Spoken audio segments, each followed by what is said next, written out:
Scythe is an area control, resource management, and engine building game released in 2016 and designed by Jamie Stegmaier with art by Jacob Rosalski. The goal is to be the richest and most powerful nation in Europa, measured in coins, by completing achievements, controlling territories, possessing resources, and building structures. To set up, place the main board in the middle of the table and shuffle the separate decks of combat, objective, and encounter cards. Shuffle the factory cards and create a face-down deck comprised of one card for each player, plus one. Place the encounter tokens in the marked territories and select a random structure bonus tile for the game. Each player is given a random faction board and player board and takes the corresponding wood and plastic tokens for their faction and sits near their home base on the main board. Most of the tokens are placed on their faction board with two workers and their character mini being placed on and around their home base. The two boards together define the player's starting coins, objective and combat cards, and positions on the power and popularity tracks where those tokens are placed. The player with the lowest number on their player board starts the game. In Scythe, each player takes on the role of a nation in 1920s Europa, an alternate history Europe populated with farmers, limited resources, and giant mechs. The game is played over a variable number of rounds with each player performing up to 2 actions in a top-bottom pair from their player board, followed by the next player in clockwise order. While the bottom actions are all ordered the same from left to right with upgrade, deploy, build, and enlist, the top actions are ordered differently from player board to player board. They consist of bolster, produce, trade, and move/gain. Players will select one of the 4 zones, and it must be different from the previous turn. Then they perform the top action, paying any cost shown in red, and gaining the reward shown in gray. Whether they take the top action or not, they may then choose to take the bottom action as noted above.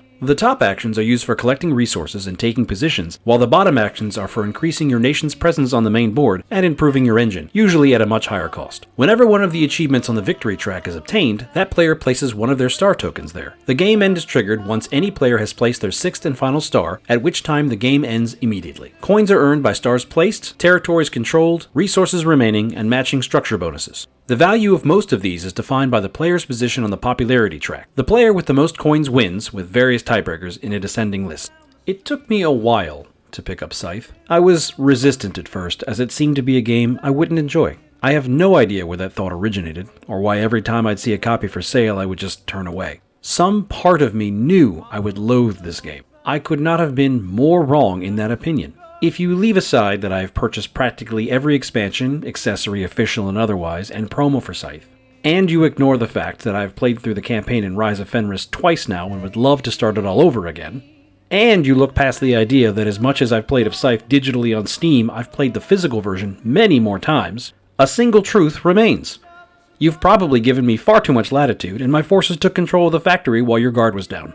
But if you find the urge to dust off those old mechs, spin up your combat dial, and take a little tour of Europa with your best beast by your side, don't hesitate to invite me, because I'm always game.